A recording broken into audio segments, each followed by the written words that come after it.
Every night at 4 a.m. I hear a woman crying in my backyard. The neighbors warned me not to listen to her. The first time it happened, my wife woke me up. "Harry, do you hear that?" she asked in a terrified whisper. "Those are 4 words you don't want to hear in the middle of the night." At first I tried to convince myself that there wasn't anything to worry about. I knew the siblings next door liked to make love from time to time, and I figured it was just one of them making all that noise. However, that quickly changed, and images of a home invasion raced through my mind. Shots fired. Our children and my pregnant wife dead in their beds. But when I strained to listen, all I heard was the sound of someone crying. Man or woman, child or adult, I couldn't be sure. Only one thing I knew. It was coming from right under our window. "Is there someone out there?" Emily called from the bed. "I don't know." Despite the sound, when I squinted into the gray shadows, I couldn't see anyone. "I'm going to check," I said, heading for the door. "No, stay here. We'll call the police." "I'll just take a look. I'll be fine. Don't worry." I went downstairs armed with nothing more than a cell phone. But when I shined the light around through the windows, I didn't find anyone. The crying, however, continued. Now it sounded like it was coming from the forest surrounding our backyard, just past the tree line. And to me, it sounded like a woman's cries, too restrained to be a child's and too soft and high-pitched to be a man's. I pulled open a window, cupped my hands, and called out, "Hey, do you need help?" The crying sound stopped immediately, but she didn't reply. No other sounds came from the forest save for the wind rustling through the trees. "Hello?" I yelled. "Anyone out there?" A beat of silence. Then she started screaming, blood-curdling shrieks, over and over. No words, no cries for help, just screaming. That pushed me into action. I pulled out my phone and dialed 911. "There's a woman screaming in my backyard. I think she's hurt or in danger. She won't respond to me." The stairs creaked as my wife rushed down. "Did you call the police?" I nodded. "Oh my God, what the hell is going on out there?" She kept her hand protectively over her belly, as if to shield our unborn child from whatever horrors lay outside. My hand reached for the glass door. What if someone is killing her? Right now? Or what if she's being abducted and they'll both be gone by the time the police are here? Emily yanked me back. "No, you are not going out there." "But..." She pulled the door shut and locked it. "You could get killed." Thankfully, the police arrived a minute or two later.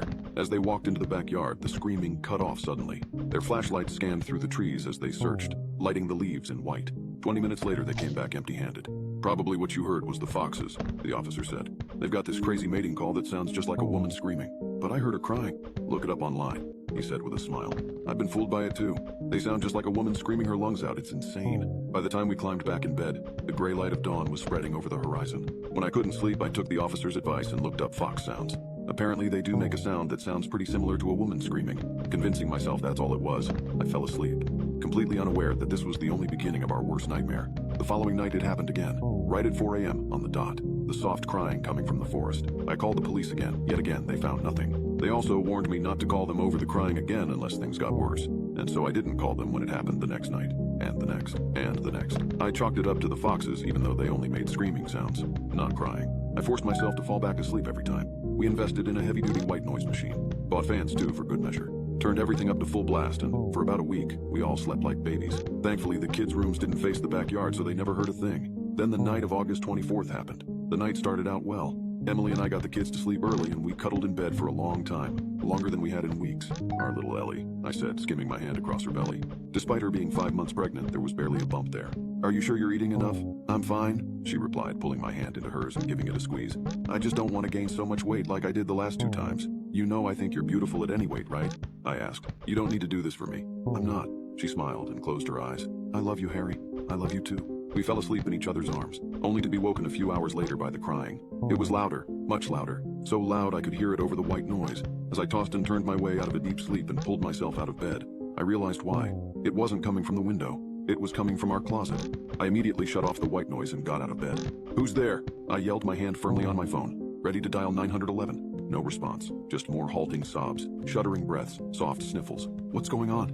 Emily asked sleepily. "There's someone in the closet." I turned my phone's flashlight on. The light twinkled in the darkness, bouncing off the metal doorknob. "Emily, call the police," I said, advancing towards the door. I heard the soft sounds of the dial tone behind me, then Emily's hurried voice. "We're calling the police," I said. "Tell me who you are." More sobbing. I charged up to the door. I grasped the doorknob. With a deep breath, I twisted and pulled. A terrified woman looked up at me. It was Emily. Her eyes were red and swollen. Her face was wet with a never-ending stream of tears. But it was without a doubt my wife. She sobbed over and over as she stared up at me, as if she weren't quite registering who I was. Then I looked down and my blood ran cold. Her hands rested on her stomach, her round, protruding stomach. She was pregnant. You can now check if there's a part 2 by pressing share and more.